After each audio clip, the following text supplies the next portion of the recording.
Good morning students. आज हम लोग स्टार्टिंग से सब कुछ रिवाइज करते हुए आगे की तरफ पढ़ेंगे। ओके, तो चैप्टर 1 में हम लोगों ने टिल नाउ क्या क्या टॉपिक्स को कर लिया है। तो एक टॉपिक हमने किया था रिलेशन। ओके,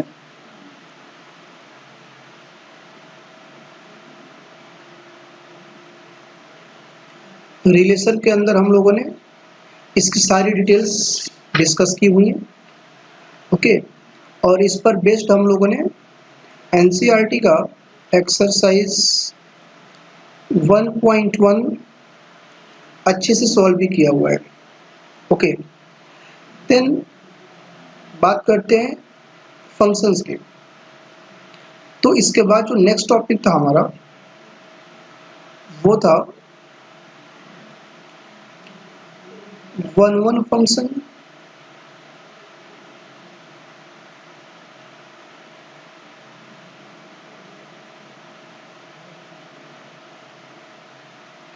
ओके, तो वन वन फंक्शन का डिस्कशन किए थे हम लोग। देन इसी के साथ जुड़ा हुआ था मेनी वन।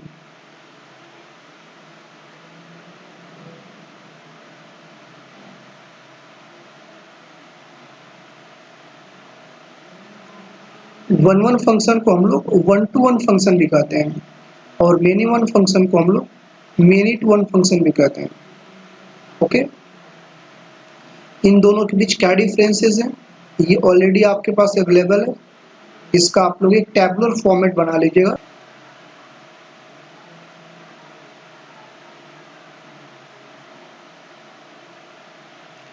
इस तरह से एक टैबुलर फॉर्मेट बनाइएगा आप लोग, जिसमें यहाँ पर वन वन फंक्शन के बारे में और यहाँ पर मेनी वन फंक्शन के बारे में। ठीक है, देन वन वन फंक्शन का एक और भी नाम था। ओके, वन वन फंक्शन का जो दूसरा नाम है वो है इंजेक्टिव फंक्शन।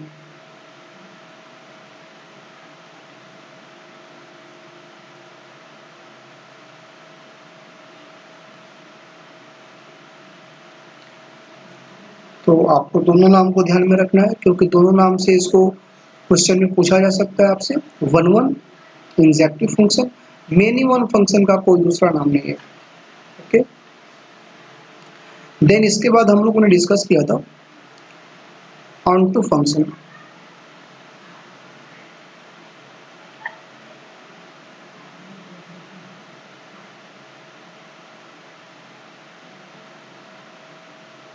और into function.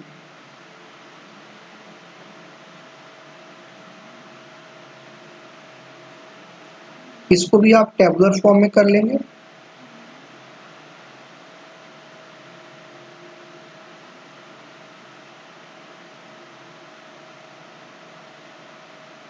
Okay, on to function क्या होता है, इनटू फंक्शन क्या होता है, ये ऑलरेडी आपके पास में है। आपको सिर्फ एक सिस्टमेटिक तरीके से इसको कर लेना है, इससे आपका रिवीजन भी अच्छा हो जाएगा। ओके,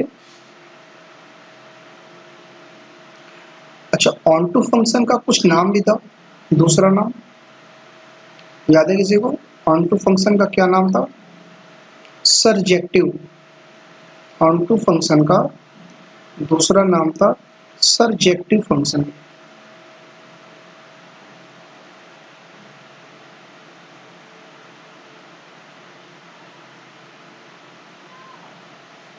तो आपको दोनों नाम याद होने चाहिए, ऑन टू फंक्शन भी और सरजेक्टिव फंक्शन भी। ओके,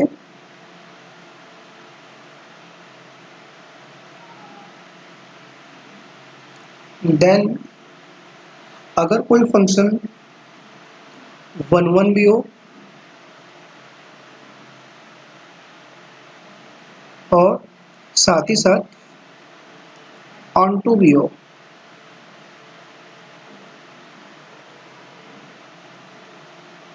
तो उस फंक्शन का एक अलग से नाम दिया गया था और वो फंक्शन था बाइजेक्टिव।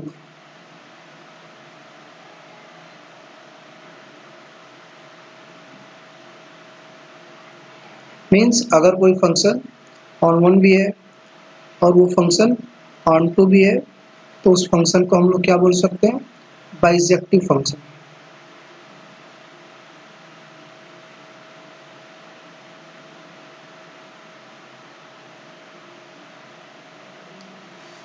तो one one and onto दोनों होने के केस में फंक्शन बाइजेक्टिव हो जाएगा। अच्छा, इस पर बेस्ड हम लोगों ने क्वेश्चन सॉल्व किए थे फ्रॉम एक्सरसाइज 1.2। ओके, अगर किसी स्टूडेंट को कोई भी डाउट हो तो वो डेफिनेटली हो सकता है और अपने डाउट्स क्लियर कर सकता है। ओके,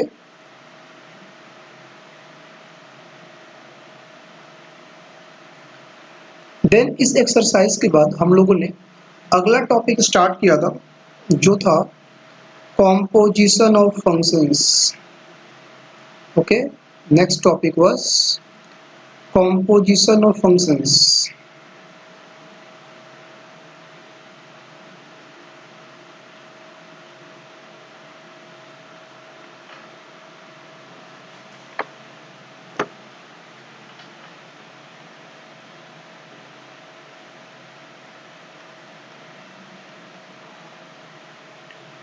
कॉम्पोजिशन ऑफ फंक्शंस को ही हम लोग कंपोजिट फंक्शंस भी कहते हैं। तो कॉम्पोजिशन ऑफ फंक्शंस में हम लोगों ने डिस्कस किया था कि अगर एक फंक्शन के अंदर दूसरा फंक्शन इनपुट हो जाए तो उससे बनता है कंपोजिट फंक्शन। इसके अंदर हम लोगों ने बात की थी fog, gof, then fof and the last was gog. Fog का मतलब हुआ कि एफ फंक्शन के अंदर जी फंक्शन को आपने इनपुट कर दिया है। गॉफ का मतलब हुआ जी फंक्शन के अंदर आपने एफ फंक्शन को इनपुट कर दिया है। फॉफ का मतलब हुआ एफ फंक्शन के अंदर उसी फंक्शन को इनपुट कर दिया है। सिमिलरली गॉग का मतलब हुआ कि जी फंक्शन के अंदर आपने उसी फंक्शन को इनपुट कर दिया है। इस तरीके से हम लोग 4 टाइप्स के कंपोजिट फंक्शंस तैयार कर सकते हैं। ओके, जिसमें हम लोगों ने एक प्रॉपर्टी भी देखा था और बहुत ही इंपॉर्टेंट प्रॉपर्टी थी। वो क्या प्रॉपर्टी थी, फिर से देखते हैं।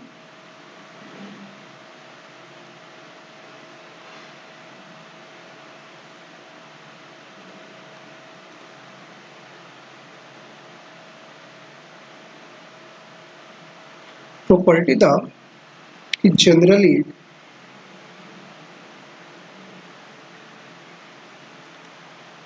Fog is not equals to gof. मतलब आमतौर पर सामान्यतः फॉग की वैल्यू गॉफ की वैल्यू के इक्वल नहीं होती है। ओके, तो फिर बात आता है कि ये इक्वल हो सकता है क्या? तो आंसर है कि यस, ये इक्वल हो सकता है। किस कंडीशन में? तो इस पॉइंट को हम लोग नोट करेंगे जो कि लास्ट क्लास से आगे की क्लास है। ओके, तो स्टार्ट करते हैं हम लोग। तो हमारा क्वेश्चन ये था कि फॉग जो है गॉफ के इक्वल कब हो सकता है? फॉग जो है गॉफ के इक्वल कब हो सकता है? व्हेन, क्योंकि जनरली तो ये इक्वल नहीं होता। तो आखिर किस सिचुएशन में इक्वल हो सकता है? तो कहा गया कि अगर fx और gx दोनों एक दूसरे के इनवर्स फंक्शन हो जाएं, दोनों एक दूसरे के इनवर्स फंक्शन हो जाएं, उस सिचुएशन में हम कह सकते हैं कि फॉग की वैल्यू गॉफ की वैल्यू के इक्वल हो जाएगा। बहुत ही इंपॉर्टेंट पॉइंट है, नोट करेंगे आप लोग कि आखिर फॉग की वैल्यू गॉफ की वैल्यू के इक्वल होती कब है? तो जब fx और gx मतलब जब दोनों ही फंक्शंस एक दूसरे के इनवर्स हो जाएं, ओके, इनवर्स फंक्शंस के बारे में हम लोग जस्ट नेक्स्ट टॉपिक पढ़ने वाले हैं, डिटेल में डिस्कस करेंगे। फिलहाल आप ये समझें कि जब दो फंक्शंस एक दूसरे के इनवर्स हो जाएंगे उस सिचुएशन में फॉक की वैल्यू गॉफ की वैल्यू के इक्वल हो जाएगी। ओके,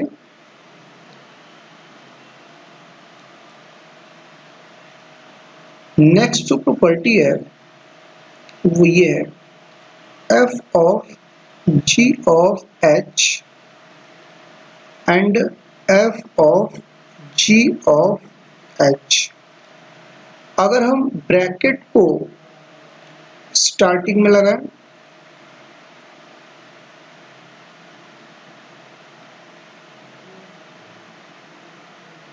अगर हम ब्रैकेट को स्टार्टिंग में लगाएं या फिर हम ब्रैकेट को बाद में लगाएं, ये प्रॉपर्टी कहता है इससे वैल्यू पे कोई फर्क नहीं पड़ेगा। ओके, फिर समझते हैं इसको। अगर हमारे पास तीन फंक्शंस हैं एफ एक्स, जी एक्स और एच एक्स, अगर हम लोगों ने पहले फॉक की वैल्यू निकाली और बाद में उसमें एच फंक्शन को पुट किया तो उसकी जो वैल्यू आएगी वो उतनी ही आएगी जितनी की अगर हमने पहले गॉह निकाल लिया, मतलब जी फंक्शन में एच फंक्शन को पुट किया और ये जो फाइनल रिजल्ट है इसको उठा करके एफ फंक्शन में इनपुट कर दिया। इस तरीके से जो दोनों वैल्यूज आएंगी आपस में इक्वल होती है, जिसको हम लोग एसोसिएटिव लॉ भी कह सकते हैं। ओके, एसोसिएटिव लॉ जो आप लोग बचपन से पढ़े हुए हो, जो आप लोगों ने रियल नंबर्स पे अप्लाई किए, वही यहाँ पर फंक्शंस पर भी एप्लीकेबल है। ओके,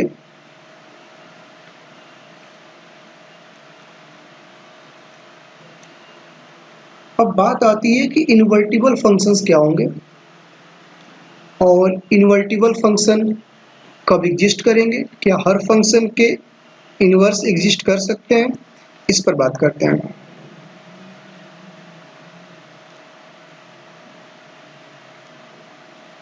तो हेडिंग देते हैं हम लोग इन्वर्टिबल फंक्शंस।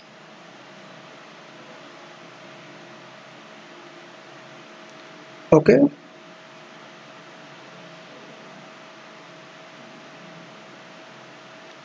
इन्वर्टिबल फंक्शंस, तो सबसे पहली बात जो यहाँ पर नोट करने वाली है वो ये कि हर फंक्शन का इनवर्स एग्जिस्ट करेगा, ये जरूरी नहीं है। It is not necessary that every function has its inverse. Okay, a function may or may not, may or may not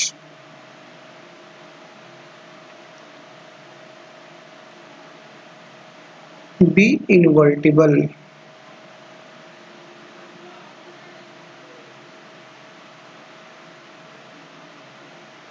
मतलब कोई फंक्शन है वो इन्वर्टिबल हो भी सकता है और नहीं भी। ओके, और फंक्शन मे और मे नॉट बी इन्वर्टिबल, कोई फंक्शन इन्वर्टिबल हो भी सकता है और नहीं भी। तो सवाल आता है कि पता कैसे चलेगा कि कोई फंक्शन इन्वर्टिबल है कि नहीं है। उसके लिए हम लोग यूज करते हैं वन वन और ऑन टू फंक्शंस को। तो कहा गया कि अगर आपके पास में कोई फंक्शन है जो कि बाइजेक्टिव है, जो कि बाइजेक्टिव है, तो ही वो फंक्शन इन्वर्टिबल होगा। ओके, अगर कोई फंक्शन बाइजेक्टिव है तभी वो फंक्शन इन्वर्टिबल होगा। बाइजेक्टिव होने का मतलब वो फंक्शन वन वन भी होना चाहिए और ऑन टू भी होना चाहिए। इन शॉर्ट हम कह सकते हैं कि वो फंक्शन इंजेक्टिव भी होना चाहिए और वो फंक्शन सरजेक्टिव भी होना चाहिए। तो अगर कोई फंक्शन इंजेक्टिव के साथ साथ सरजेक्टिव है तो उसे हम बाइजेक्टिव कहेंगे, और सिर्फ बाइजेक्टिव फंक्शन ही इन्वर्टिबल होते हैं, उन्हीं का इन्वर्स निकाला जा सकता है, बाकी किसी का इन्वर्स नहीं निकाला जा सकता। ओके,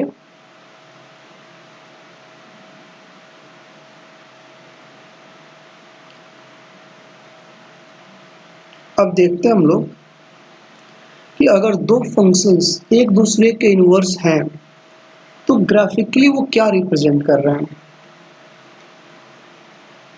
तो ग्राफिकली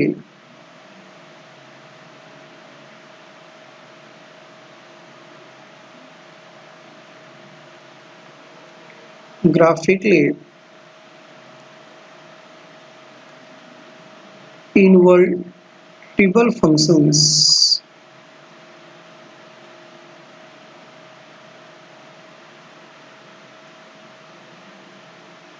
are, या इसको आप इस तरीके से भी कर सकते हो कि graphically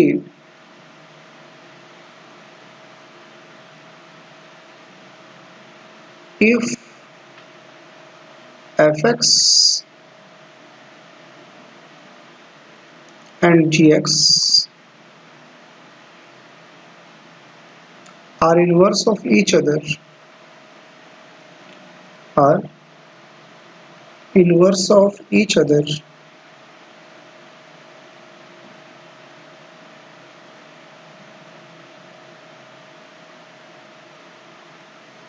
then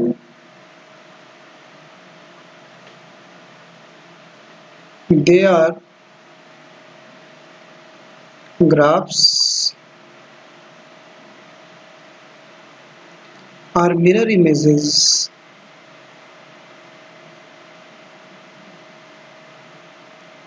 are mirror images about the line about the line y equals to x। क्या मतलब हुआ इसका कि अगर दो फंक्शंस fx और gx, अगर दो फंक्शंस fx और gx एक दूसरे के इनवर्स हैं, इनवर्स ऑफ ईच अदर, अगर ये लोग एक दूसरे के इनवर्स हैं, अगर fx और gx एक दूसरे के इनवर्स हैं तो इनके बारे में क्या कह सकते हैं, then their graphs are mirror images, इनके जो ग्राफ होंगे वो मिरर इमेज होंगे। मिरर इमेज मतलब एक दूसरे के ऊपर ओवरलैप कर जाएंगे। कहाँ पे ओवरलैप करेंगे, about the line y equal to x, y equal to x line के अबाउट अगर हम दोनों ग्राफ को फोल्ड करें तो एक दूसरे के ऊपर ओवरलैप कर जाएंगे। ओके,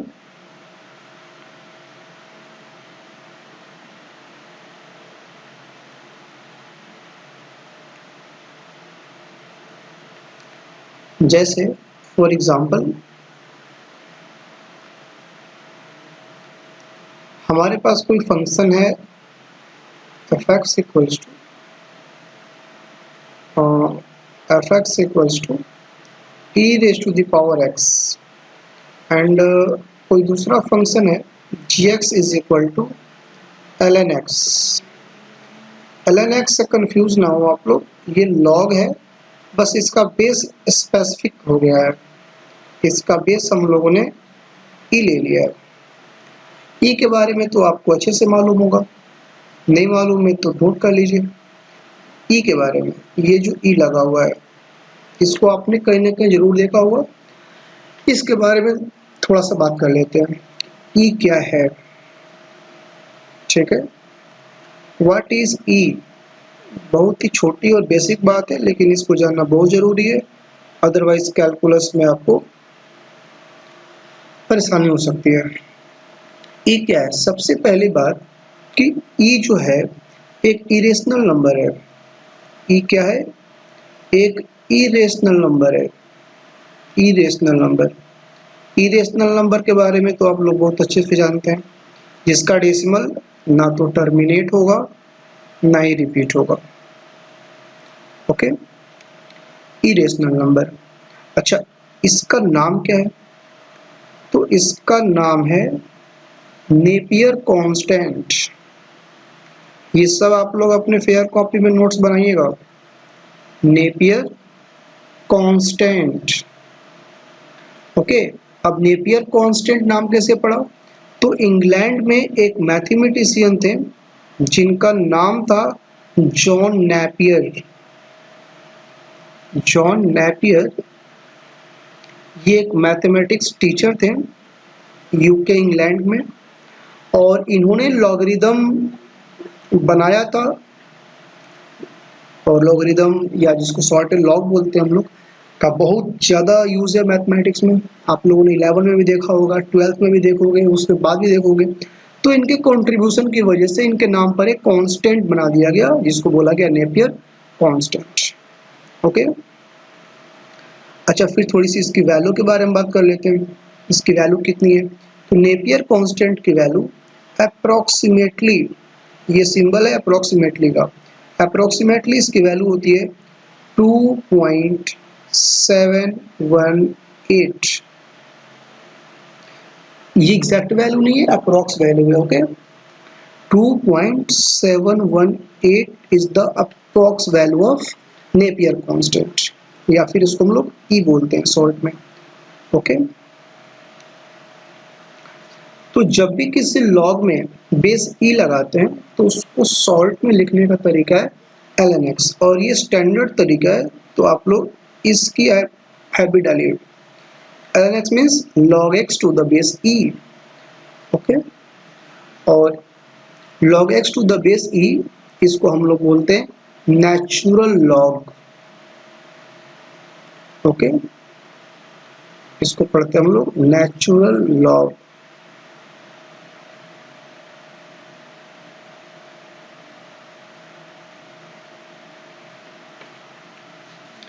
और यही अगर बेस यहाँ पर 10 कर दिया जाए ई की जगह पर, अगर बेस 10 हो जाए, मीन्स अगर ऐसा लिखा हो log x but base is 10, तो इसको बोलते हैं हम लोग common log. This is known as common log. Base 10 होते ही नाम हो गया कॉमन लॉग। ओके, बेस 10 होते ही कॉमन लॉग, और बेस अगर ई है तो नेचुरल लॉग, जिसको हम लोग मोस्ट ओपन lnx से रिप्रेजेंट करेंगे। ओके, नेक्स्ट देखते हैं। तो ये तो हुआ ई के बारे में। अब बात आती है कि जो फंक्शंस हमने लिया था, एक तो लिया था ई का पावर एक्स और एक लिया था lnx। इनका ग्राफ देखते हैं।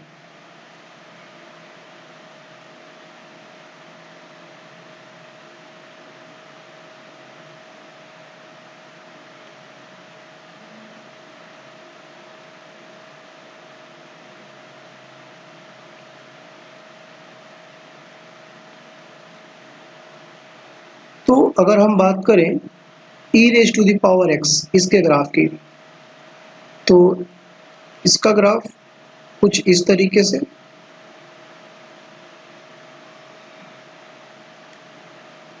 और इसको थोड़ा सा सुधार लेते हैं।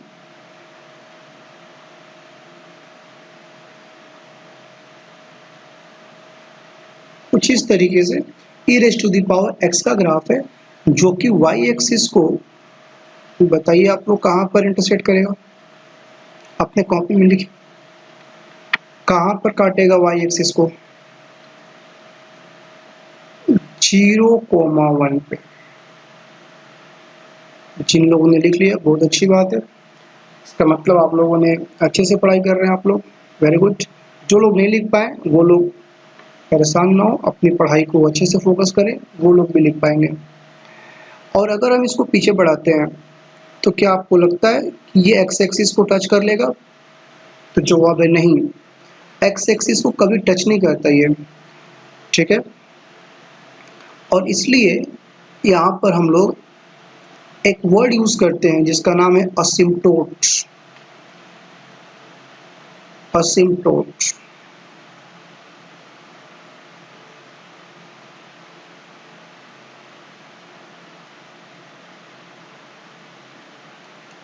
असिम्प्टोट।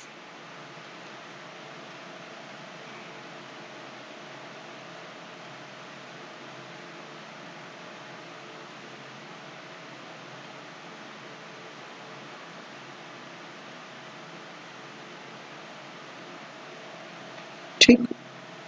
असिम्प्टोट एक ऐसी लाइन होती है जो गिवन ग्राफ को इन्फिनिटी पे जाके टच करती है। तो हम ऐसा कह सकते हैं कि अगर हम इस येलो लाइन को आगे बढ़ाएंगे तो ये ग्रीन लाइन के साथ जाकर के इनफाइनाइट पे कहीं टच कर लेगा आफ्टर इनफाइनाइट डिस्टेंस। तो इसलिए यहाँ पर हम लोग एक्स एक्सिस को असिम्प्टोट बोलते हैं। ओके, अब हम लोग बनाते हैं y इक्वल टू एक्स, जो कि हमारी रेफरेंस लाइन है।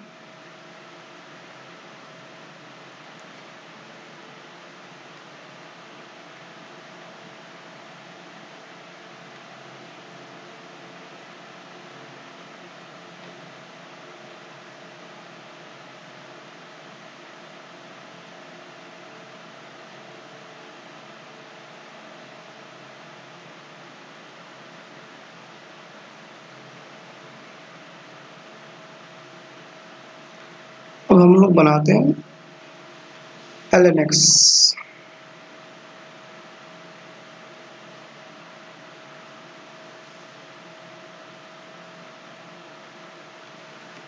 ये ब्लू लाइन जो है ये ग्राफ है आपकी ln x की, और ये x एक्सिस को इंटरसेक्ट करेगा 1,0 पे। ये पॉइंट हमारा ओरिजिन है।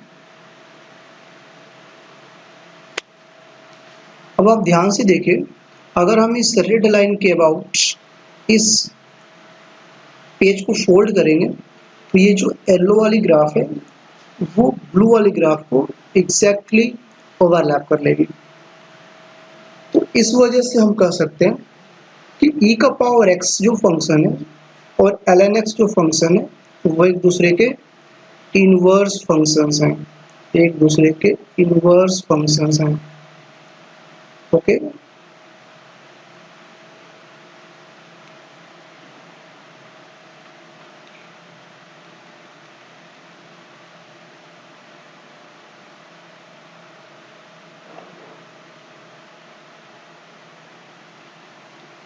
तो इनवर्स फंक्शंस क्लियर हुआ आपको।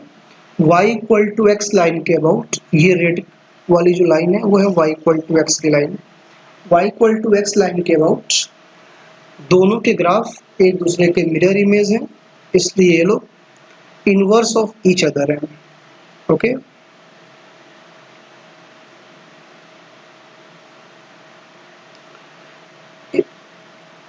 इनवर्स फंक्शंस को हम लोग नॉर्मली f और ऊपर -1 सिंबल से रिप्रेजेंट करते हैं। ये बेसिकली अपना सिंबल है इनवर्स फंक्शन का। Okay, and this is not equal to 1/f। इसको आप ऐसा मत लिख देना कि ये 1/f हो गया, नहीं, ये f फंक्शन का रेसिप्रोकल नहीं है, ये बेसिकली इनवर्स का सिंबल है। f का पावर जो -1 है, पावर -1 नहीं है, लिखने का तरीका है। इसको आप पावर मत समझना कि ये पावर है और -1 है, नहीं, ये लिखने का तरीका है। इनवर्स को हम लोग रिप्रेजेंट करते हैं किसी फंक्शन के ऊपर लिखते हैं -1। Okay, and this is not equal to 1/f।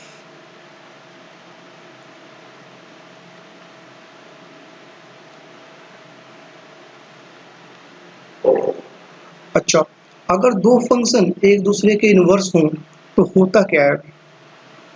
होता ये है कि उनका डोमेन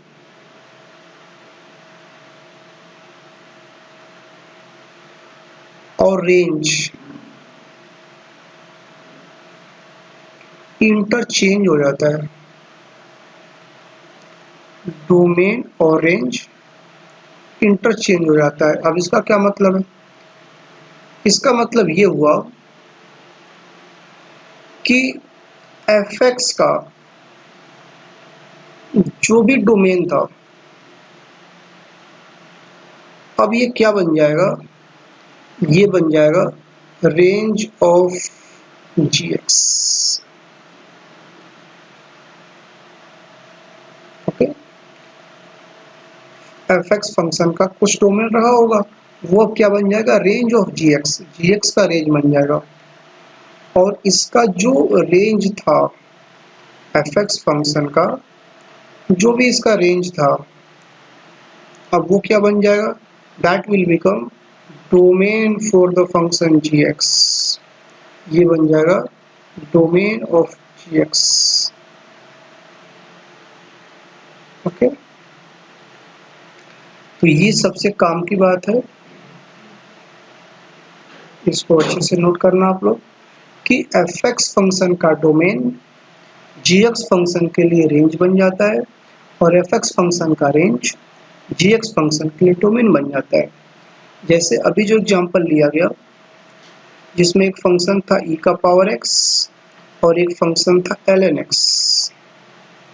अगर आप देखो तो e का पावर x जो फंक्शन है इसका डोमेन है r, ऑल रियल नंबर्स, और इसका रेंज है r plus, all positive real numbers.